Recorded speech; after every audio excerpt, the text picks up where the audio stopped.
here today to share a Cricut tutorial on how to back a cut file, having your Cricut cut out all the backing pieces.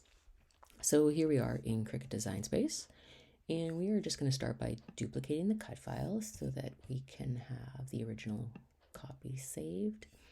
And then we are going to head over to Contour, which is down here in the bottom right hand corner.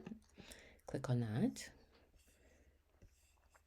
So first we need to get rid of a few pieces here. So like these background ones, we don't need them. So we're just going to click on each of those to get rid of them. And we also need to get rid of the outline so that we're left with just the hearts. So to get rid of the outline, you're just going to click actually on the background as soon as you see the whole cut file highlighted, just like there. So it turns to darker, click, and close that. And now you're left with just the hearts.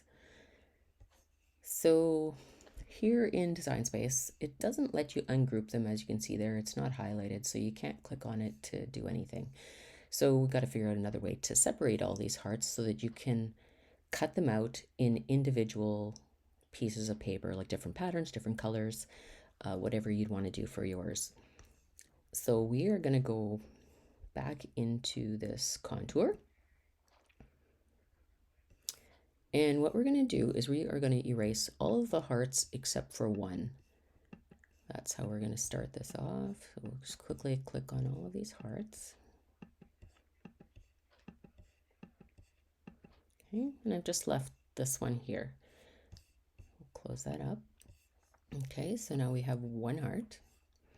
And we want to do the same thing for all the rest of the hearts. So how we're going to do that is by duplicating this one. Go back to Contour,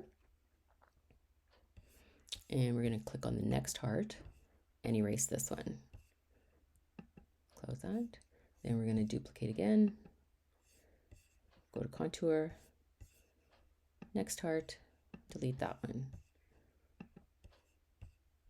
duplicate, Contour, next heart, take that one off,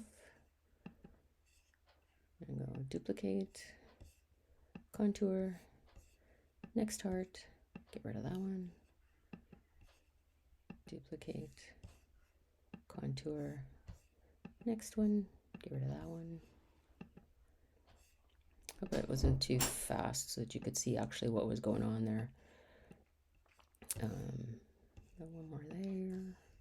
Okay, I'm just going to show you these ones here just to save some time instead of doing the whole cut file. So I'm just going to show you these ones. What I'm going to do is I'm just going to group all these hearts together. Now we want to make them just a little bit bigger so that they can be attached to the back of the cut file. So how we're going to do this is by going to Offset. And first of all, it's got this check mark here for weld offsets. So what that's doing is it's kind of giving you a background cut with it all joined together. We want to have them individual. So you have to take that off. Also gives you the option to have rounded corners or square corners. I'm just going to choose the square.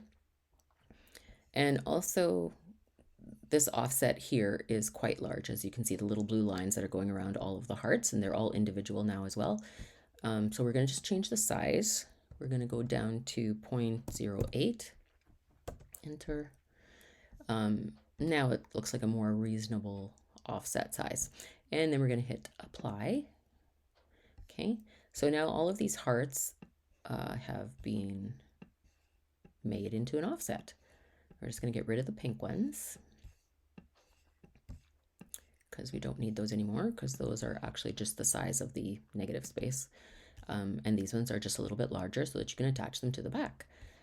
I'm just going to quickly change the color here to, let's go purple. Okay, I'm just going to grab this heart right here and just zoom in a little bit.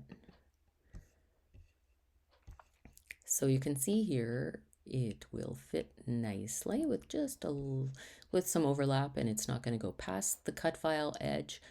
And just to show you it behind the cut file, we'll just send it to the back, and there you can see it fits just beautifully.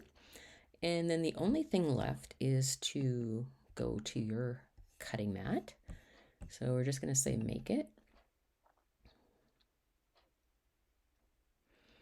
And because we want to do a different piece of paper for every single heart, we need to position them in such a way so that your paper is going to match up with wherever you place the heart.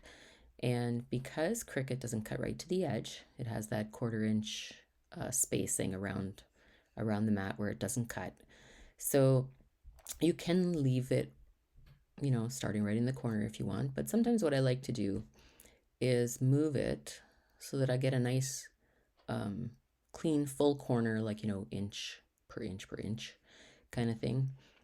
And you just need to place them in the same place where you're going to be placing your paper so that it'll cut it correctly.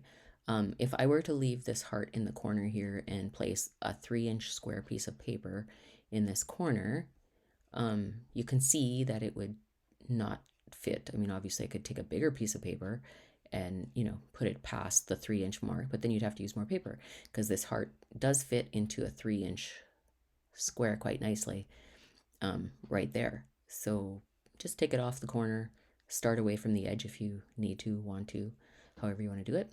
And yeah, so you just place them matching up with your individual cut pieces of paper, and you can cut all the hearts in different patterns, different colors, and that is it.